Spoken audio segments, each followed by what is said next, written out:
Sur un phénomène qui continue de prendre de l'ampleur. Leur nombre a doublé en 5 ans. Un retraité sur 10 vit aujourd'hui à l'étranger. On a parlé de l'Espagne, on a parlé du Portugal, le Maroc est la 3e destination la plus prisée. Pourquoi? Quelle qualité de vie? Quels avantages? Dossier réalisé par nos envoyés spéciaux Anthony Joly et Tatiana Daligo. C'est la retraite dont ils rêvaient. Tremper les pieds dans la piscine au mois de décembre par 26 degrés. Depuis 3 semaines, Nicole et Patrick Play savourent la douceur de l'hiver marocain. On a un climat qui est vraiment exceptionnel, avec cette montagne qui nous protège. Et c'est un coin de paradis, quoi. C'est notre récompense. Voilà, la récompense de toute une vie. Depuis 5 ans, le couple passe 6 mois de l'année dans ce camping près d'Agadir. En 2010, un de leurs amis leur parle du Maroc. Ils visitent le pays une fois, le coup de cœur est immédiat. Lui, l'ancien électricien, elle, l'animatrice en grande surface, décide d'investir 45 000 € dans ce mobil-home de 60 mètres carrés. Sur la véranda 30 et sur le mobil-home 30, ce qui fait 60 mètres carrés au total et 15 mètres carrés de terrasse extérieure. Et vous avez la cuisine, le salon et à l'intérieur... Un grand salon-cuisine et 2 chambres pour accueillir leurs enfants et petits-enfants. C'est du camping sans être du camping, je veux dire, hein, c'est du haut de gamme, quoi. Dans ce camping 4 étoiles, la clientèle est composée uniquement de retraités et quasiment tous de la même nationalité. Des Français ici, des Français aussi. C'est vraiment partout dans le camping. Voilà, c'est un petit village français. Tu vois le drapeau? Ça représente quel pourcentage là sur... Ils sont sur le 90. Hein. Des retraités pour la plupart arrivés récemment. Dans le camping, ils sont 2 fois plus nombreux qu'il y a 3 ans et la tendance gagne tout le pays. Depuis une dizaine d'années, le Maroc est devenu le royaume des retraités français. Ils sont près de 60 000 à s'être installés dans le pays et tout est fait pour en attirer de nouveaux. Vous allez découvrir derrière cette porte un village d'un tout nouveau genre, spécialement conçu pour les retraités.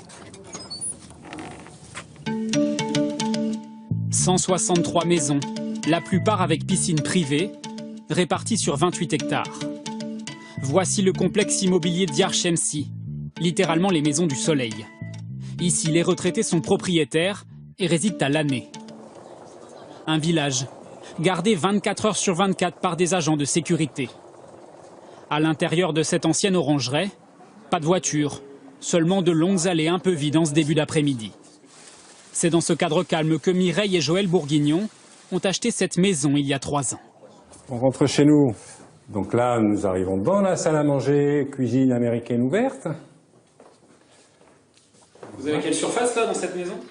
La surface totale de la maison, c'est 160 mètres carrés.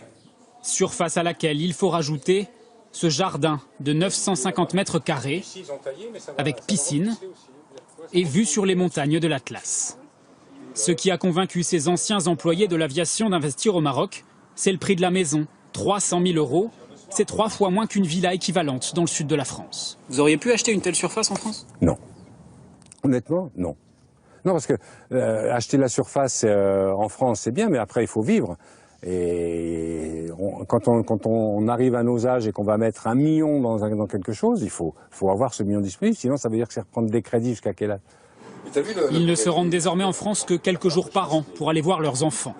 Le mal du pays, ils ne le connaissent pas pour l'instant. On a la possibilité de remonter quand on veut en France. Je veux dire, il suffit de faire une réservation, un billet d'avion, 3 heures après, on est à Paris. Comme nos 2 enfants sont sur Paris, c'est pas plus compliqué que ça, quoi. Parmi la centaine de Français présents ici, le couple s'est fait des amis, comme le Lyonnais William Payès. Le tireur, c'est lui, là.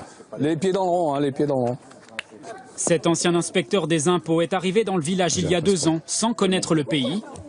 Mais le fait que tout le monde parle français ici l'a rassuré. Ici, tu vas rencontrer des gens, tu vas les voir, tu vas toujours discuter. Que ce soit même avec les Marocains, les jardiniers, tu parles français. Et ça, c'est important, parce que c'est quand même dans un pays autre que le tien. Et des fois, la langue, ça manque aussi.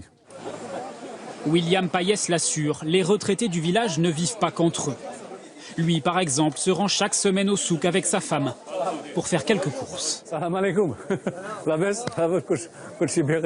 Et il a même appris quelques mots d'arabe pour, dit-il, mieux s'intégrer. Eux, il faut un effort de parler le français. Moi, j'essaie de parler un petit peu berbère.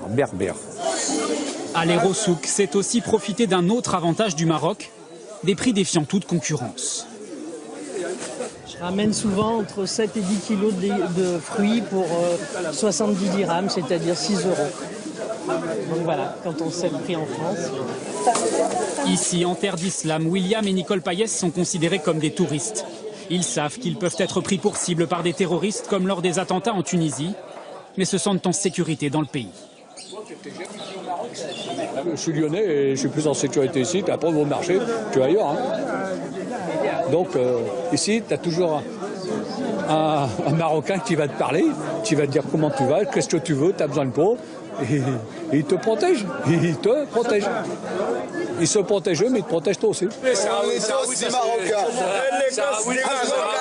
Et les Français, ils sont sympas ici? Oui, ce sont des frères. C'est normal. Un accueil qui fait du Maroc l'une des destinations préférées des retraités français.